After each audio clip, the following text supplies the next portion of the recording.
जी हाँ बच्चों, आज की इस वीडियो में ब्रिज कोर्स 2026-27 कक्षा 9वीं हिंदी की विद्यार्थी कार्य पुस्तिका के सप्ताह नंबर 1 को हम सॉल्व करेंगे।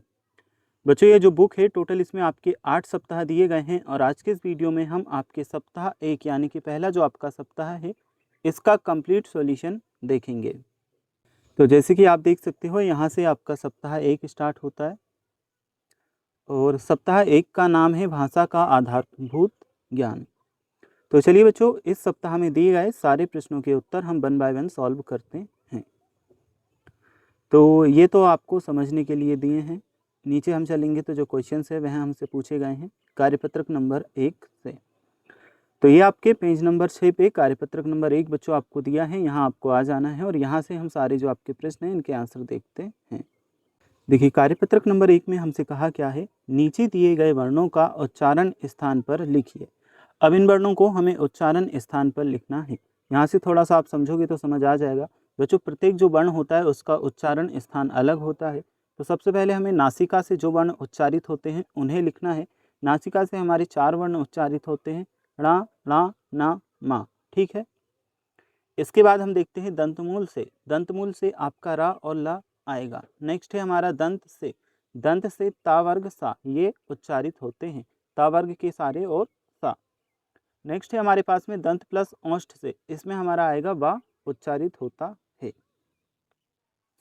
इसके बाद है औष्ठ। औष्ठ से बच्चों आपका उ और पा वर्ग के जो शब्द होते हैं वह उच्चारित होते हैं। नेक्स्ट है हमारा औष्ठ प्लस कंठ से, इससे अ और औ। मूर्धास से ऋषि और जो टा वर्ग के शब्द होते हैं वह। तालु से ई चा वर्ग के जो होते हैं वह, और या और सा। इसके बाद कंठ प्लस तालु से ए और कंठ से आ हा और आहा। तो इसमें हम सॉल्व कर चुके हैं कि कौन से जो शब्द हैं कहाँ से उच्चारित होते हैं, यानी कि ये जो आपका पहला क्वेश्चन है कंप्लीट हो चुका है। अब हम देखते हैं आपके क्वेश्चन नंबर 2 यानी कि कार्यपत्रक नंबर 2 को। तो इसमें हमें दिया है निर्देशानुसार वर्ण स्वर व्यंजन लिखिए। निर्देश के अनुसार हमें स्वर और व्यंजन लिखने हैं। चलिए बच्चों, इसे भी हम सॉल्व कर लेते हैं। तो निर्देश के अनुसार स्वर, वर्ण और व्यंजन हमें लिखना है। सबसे पहले हमें क्या दिया है, स्वर। स्वर में बच्चों आपका ये आएगा आ ई उ ऋषि ए और औ। टोटल यहाँ पे कितने स्वर दिए हैं हमारे, 1 2 3 4 5 6 7 8 9 10 11। तो टोटल स्वरों की संख्या कितनी है, 11, और 11 ही स्वर हमने यहाँ पे लिख दिए हैं। नेक्स्ट है अनुस्वर। अनुस्वर में ओनली ऑन आपका आएगा। फिर है हमारा विसर्ग। विसर्ग में आहा आएगा। का वर्ग के व्यंजन में का, खा, गा, घा, णा आएगा। चा वर्ग के व्यंजन, चा वर्ग में हमारा चा, छा, जा, झा, णा आएगा। टा वर्ग के व्यंजन में टा, ठा, डा, ढा, णा आएगा। ता वर्ग के व्यंजन में ता, था, दा, धा, ना आएगा। फिर हमारे पा वर्ग के व्यंजन, इसमें आप लिखोगे पा, फा, बा, भा, मा। अंतः स्तः व्यंजन, इसमें या, रा, ला, वा आता है। उसमें व्यंजन में सा, सा, हा। संयुक्त व्यंजन में संयुक्त व्यंजन 4 होते हैं, छा, त्रा, ज्ञा, स्रा। द्विगुण व्यंजन आपके 2 होते हैं, डा और ढा। तो कार्यपत्रक नंबर 1 और कार्यपत्रक नंबर 2 को हम सॉल्व कर चुके हैं। चलिए, अब जो आपका कार्यपत्रक नंबर 3 दिया है इसे हम कंप्लीट करेंगे। निर्देशानुसार वर्णों की संख्या लिखिए। निर्देश के अनुसार हमें वर्णों की संख्या लिखनी है। तो देखिए, सबसे पहले स्वर की संख्या पूछिए। स्वर टोटल 11 हमारे होते हैं, जो अभी हमने लिखे भी थे ऊपर, तो इसमें हमने 11 लिखा। अब हमसे पूछिए अनुस्वर की संख्या। अनुस्वर ओनली ऑन 1 होता है, तो यहाँ पे हमने 1 लिखा। फिर हमसे पूछा है विसर्ग की संख्या। विसर्ग ओनली ऑन आहा होता है, इसलिए 1 ही होता है, इसलिए हमने यहाँ 1 लिखा। मूल व्यंजन की संख्या बच्चों आपकी 33 होती है, तो 33 लिखा। संयुक्त व्यंजन छा, त्रा, क्या, स्रा इस तरह से 4 होते हैं, इसलिए हमने 4 लिखा। और हिंदी वर्णमाला में कुल वर्णों की संख्या 52 होती है, तो हमने 52 लिखा। यानी कि ये जो आपका है कंप्लीट हो चुका है। चलिए, अब हम देखते हैं जो आपकी कार्यपत्रक नंबर 4 है इसे। बच्चों, इसमें आपको टोटल क्या क्या दिया था। अभी आप कार्यपत्रक नंबर 4 का उत्तर मत लिखना, थोड़ा सा मैं आपको इसे समझा देता हूँ, इसके बाद में आप आंसर लिखना। बच्चों, इसमें हमें दिया क्या है एक्चुअली, यहाँ पे छा दिया है, यहाँ भी छा, यहाँ भी छा, यहाँ भी छा, जो कि यहाँ पे छा होना था, यहाँ त्रा, यहाँ ज्ञा और यहाँ स्रा।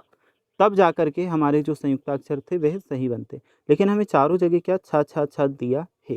तो अब इसे अगर हम संयुक्ताक्षर बनाएंगे तो इसमें हमारा कोई भी सही नहीं बनेगा।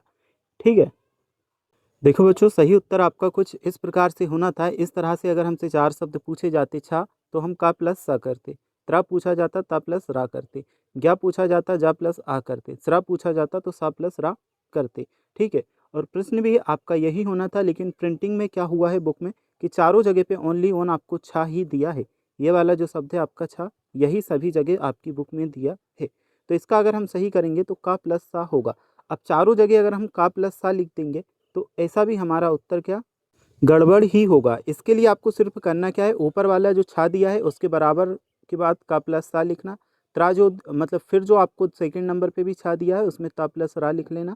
थर्ड नंबर पे भी आपको छा ये वाले ही दिया है, इसकी जगह आप जा प्लस आ कर लेना। फोर्थ नंबर स्रा में भी सा आपको जा प्लस रा सा प्लस रा कर लेना है। देखो, कार्यपत्रक नंबर 4 में मैंने यहाँ पे बुक में भी सुधार कर दिया है ताकि आपको कन्फ्यूजन ना हो, है ना। आपकी जो बुक है उसमें टोटल चारों जगह आपको ये जो पहला वाला शब्द है छा, यही दिखाई दे रहा होगा।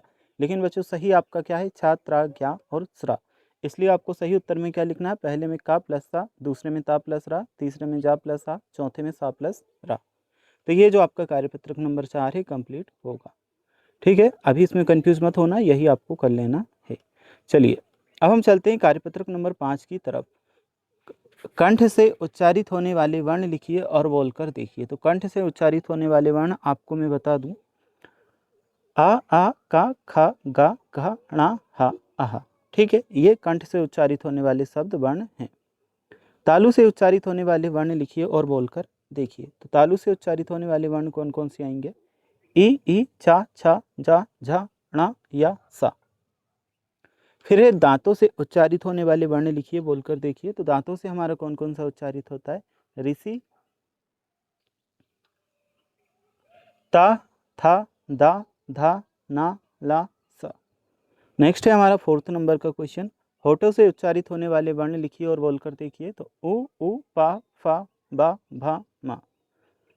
अब हम देखते हैं जो आपका अगला क्वेश्चन है, नासिका से उच्चारित होने वाले वर्ण लिखिए और बोलकर देखिए।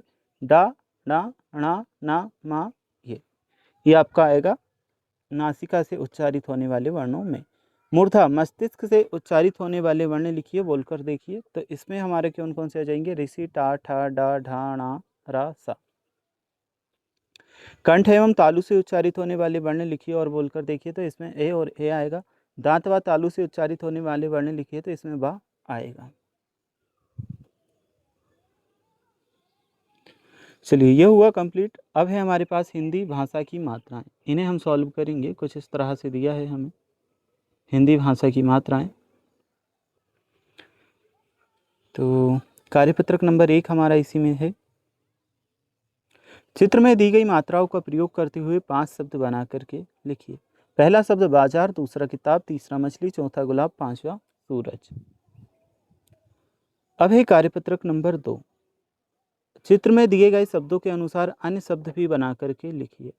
तो अन्य शब्द भी हमने यहाँ से बनाए हैं। तो कौन कौन से शब्द हमने यहाँ पे बनाए हैं, जैसे काम बनाया है, काम के बाद में हमने दिन बनाया है, दिन के बाद बच्चों नदी, नदी के बाद में नदी के नीचे आप लिखोगे गुलाब, इसमें सूरज हमने लिखा। अगले में हमने किया है वृक्ष, नेक्स्ट में हमने बच्चों सेब किया है। इसके बाद बेल, मोर और पौधा, ये आप करेंगे। अब हम देखते हैं आपके कार्यपत्रक नंबर 3 को, बारह खड़ी समझकर शिक्षक को सुनाइए। तो चलिए 12 खड़ी समझ करके शिक्षक को सुनाना है, इसे देखते हैं। ये कठिन शब्द कुछ आपके दिए हैं, भविष्य, प्रेरणा, अन्वेषक, विद्रोह, शत्रु, ईर्ष्या, पुष्टि, वैज्ञानिक, दायित्व, सम्राट, इस तरह से। तो नीचे हम चलेंगे, यहाँ पे हमें बच्चों कार्यपत्रक नंबर 1 दिया है। उदाहरण रा के रूप में बताने वाले 2 अन्य शब्द लिखिए। नज़र और बधिर, तो इसमें घर और सर आएगा। फिर हमें दिया है वर्ष और धैर्य, इसमें कर्म और धर्म। प्रतिक्रिया और प्रेम, इसमें ग्राम और प्रकाश। ट्रक और ड्रम, इसमें ट्राम और ड्रेस करोगे। फिर हम देखते हैं इसके आगे वाले जो क्वेश्चन हमें दिए हैं उन्हें। तो बच्चों सप्ताह 2 आ जाता है, सप्ताह 1 हमें इस वीडियो में सॉल्व करना था, जो हम कर चुके हैं।